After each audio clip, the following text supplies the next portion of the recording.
You mention a lot, which is, I'm a big fan of Aristotle. Aristotle talked about a hierarchy of the good. When you have a lot going on, this is a good rule for young people. You got to make a hierarchy of what matters most, and you got to prioritize that thing over other things, which means, by definition, other things are going to slip aside. And realize it's not all about you.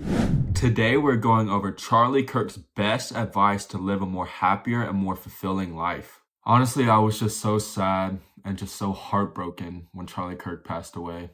I remember I was literally in the school library, my college library. I was literally asleep. I fell asleep in the library, and I woke up to one of my professors, actually, oddly enough. One of my professors had actually texted me that Charlie Kirk had been shot. I was like, there's no way, this has to be fake. So I looked it up, and obviously it was true, and I was just so heartbroken. I wasn't just heartbroken for Charlie, his family, his wife, his kids, everyone that knew Charlie. I was also heartbroken over just the state that America is in right now. We can't even disagree or discuss without violence, and I was just heartbroken over the fact that Charlie, all he really wanted to do was just talk and have dialogue with someone who disagreed with him, and he caught a bullet for it. I don't want my channel to become political because we got far too many of those. I want my channel to continue to be Christ-centered and just continue to spread the gospel and stay centered on Christ and his message and what he has taught us. I don't want my channel to become political. I just merely wanted to do a video on Charlie Kirk because Charlie Kirk spoke so often about the gospel and Christianity. So I wanted to do a video on Charlie Kirk. Let's get back into it. I hate the self-love movement. I hate the self-esteem movement. It's done so much damage. I think it's one of the great, philosophical carcinogens in our society in so many different ways. I saw this sign the other day. They said, it's your imperfections that make you perfect. And I thought to myself, I said, well, then therefore, by definition, the more imperfections you have, the better you are. Or my favorite one is, the world is better because you're in it. Now, that might sound like a good message, but in reality, it should be a question. Is the world better because you're in it? Right? It should, and so it should be a question. Has the world become a better place because of you? Now, so the idea of a hierarchy of what matters most is not taught a lot to our kids. There's a big lie out there that you could have it all, and that's not true. You can't. You have to make sacrifices. You could still do a lot. You could still run a business, and you could still do things, but you have to make time for what matters most. One of the reasons why we have such a depressed generation, suicidal generation, we have such an anxious generation, a medicated generation, is they're thinking about themselves all the time. I believe a people that is not dedicated to service is a very depressed people. It's not always about you. Sometimes you have to do stuff you don't like because it's going to benefit somebody else. By the way, we just know that scientifically you're a happier person because of that. We know that, regardless of the spiritual implications or the moral implications. And so we have an entire generation that's always asked, like, how do you feel? How do you feel about that? It's actually quite irrelevant. It matters more about what you're doing. And here's a thought-provoking thing for you. Generally, what you do should dictate how you feel, not how you feel with what you do. That's a good general rule to tell a young person. Another good rule for life, which is self-control is a lot more important than self-esteem. But we do the opposite. Thank you. Two things that really just stood out to me was when Charlie Kirk said that we need to have a purpose, and we really need to just stop focusing so much on ourselves and to start focusing on other people and what other people need. This is biblical. This is what God commands us to do. This is what the Bible has to say. Philippians chapter 2, verses 3 through 4. It says, "Do nothing from selfish ambition or conceit, but in humility count others more significant than yourselves. Let each of you look not only to his own interests, but also to the interests of others." I guess you could really say that the two go hand in hand. Purpose and serving others. Our purpose here on earth as Christians is to serve others, to serve God, and to put others before ourselves. So if you're really struggling with purpose, and if you really don't know what to do right now, I would just say, how can you help other people the most? And how can I put other people before myself? So I started Turning Point USA when I was 18. I never went to college and ended up being a great decision for me. I took a gap year. Not everyone in this country needs to go to college. We have way too many people going to college in our country. Strive to be a better person every single day, because your character is a reflection of your soul. Learn something new every single day. It doesn't matter where you go to college. It's just a piece of paper, honestly. What matters is who you are as a person. If you want to succeed, you also must be willing to keep pushing on and enduring when things get really, really tough. Take the relationships with people that are older than you very seriously and memorialize those conversations forever. So those smartphones, I think, are destroying our country, but one thing they're good for is they're really good at recording. They're good at recording voice memos or conversations. Next time you sit down with a grandparent or a business person, record those conversations. You're going to want them. When you encounter difficulty, train yourself to blame yourself. Train yourself to say, it's my fault. What did I do wrong? That's hard. Trust me. It's really easy to blame others. It might be somebody else's fault, but find something you could have done differently. And if you get in the practice of doing that, you'll be a stronger person. The final thing is this: immerse yourself in eternal knowledge. There's two types of knowledge: practical knowledge and eternal knowledge. Practical knowledge is who's the governor. Eternal knowledge, things that never change. We also call it wisdom. The more wise you are, the more cheerful and happy you will be. You live in a wonderful country. We got problems, we got ridiculous leaders, we got all that stuff. Man, what a gift we've been given. Don't get into the whole complaining that everything around me is terrible and awful. We talked about many of that.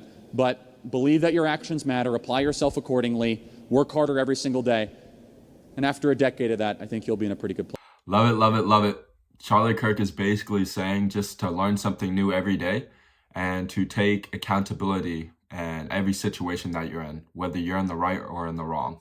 You know, this can be very hard. It can be really hard to train yourself to blame yourself. I wouldn't necessarily blame, but just take accountability in every situation that you're in. Specifically just saying to yourself, what can I do better? And how can I improve myself in this situation? Even though it might not be my fault, it can still be extremely helpful to just train yourself and taking accountability in every situation that you're in. But I just want to talk a little bit about life, which is, I think that one of the things that students don't hear enough on college campuses is, how do you live a happy and fulfilling life? You should be thankful for life. It's a gift. It's a beautiful thing. A true appreciation of the deeper and eternal thing starts with wonder. When I was landing here today, I saw incredible natural beauty. I saw mountains that looked like they were literally on fire. You guys hear that all the time. It makes you wonder, what else out there is beautiful and worth preserving? What else out there is eternal and elevated? What else out there is something that we should try to go above and beyond and make sure it doesn't get corrupted, and make sure that it doesn't get destroyed? And that starts with gratitude. It starts with being thankful. And the first thing is being thankful for life, thankful for consciousness, thankful for existence, thankful for things that are deeply objectively good. And we as conservatives then, I kind of just say this in general, that we want to design a society that gives preference on your choices and your actions and your behavior, not on your complaints or your grievances or the mobilization thereof. Now, don't get me wrong. I'm perfectly, kind of on board with breaking up certain companies and using political power to try and make that easier. But generally, I think that it's very important for people to try and prioritize that the greatest battle you'll experience in life is the struggle within, that we must tell young people, that we must understand that it's self-control, that the improvement of your own character is the thing that you must prioritize above anything else. And it's a disservice to tell young people, you know what, the greatest struggle in life is you against racism. The greatest struggle in life is you against... No, the greatest struggle in life is you going to be able to control your own impulses, to work up early to go to work, to say that I want to become a better and more developed human being. And put very simply, we as human beings, thank you, we as conservatives believe that happiness is a choice. We're happy, regardless of how bad things are falling apart in our country. We're happy to be alive. We're thankful for our existence. Happiness is a choice. If you go around trying to find happiness, all of a sudden you'll seek pleasure over virtue. If you try to go find happiness as a state, it's nonsense. Happiness is a choice. It's a state of mind. It's something that you must commit yourself to. You must work at it too. You must say, man, what am I thankful for today? And I'm not trying to diminish suffering. Let me be very clear. Everybody here has something you're going through, and it's a serious thing. But that's not to say, what does it mean to live a fulfilling life?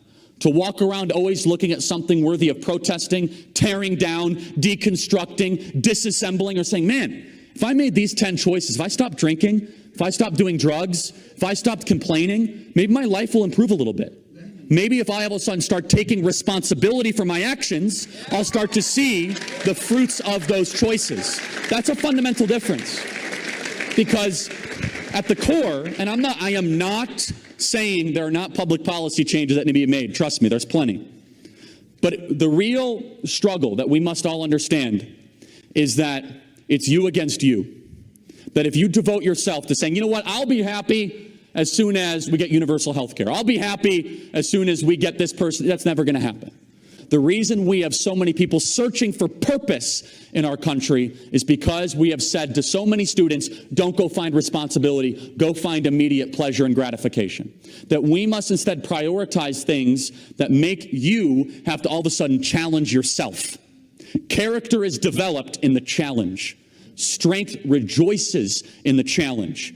And we sometimes need to say, you know what? It's a good thing that you got to live a little bit tougher of a circumstance right now as a 17, 18, or 19-year-old. It'll make you a tougher person to live. Okay, I just wanted to stop the clip real quick just to point out something that really stuck out to me. Charlie Kirk said that happiness is a choice. I do not want to be insensitive, firstly. By all means, if you need to take a day off or if you just need a day for yourself, take that day for yourself. I'm not trying to say that you should always be working and every single day you got to be working on your craft. I just feel like as a society, we have become too emotional and too hyper fixated on how we feel. Stop worrying so much on how you feel and start worrying more about what you should be doing. Homeschooled since kindergarten. I really appreciate your podcast. Politics can be difficult for me to fully understand, but the way in which you present ideas makes it easier to grasp. My younger sister and I recently started watching the online Hillsdale College course regarding the Constitution.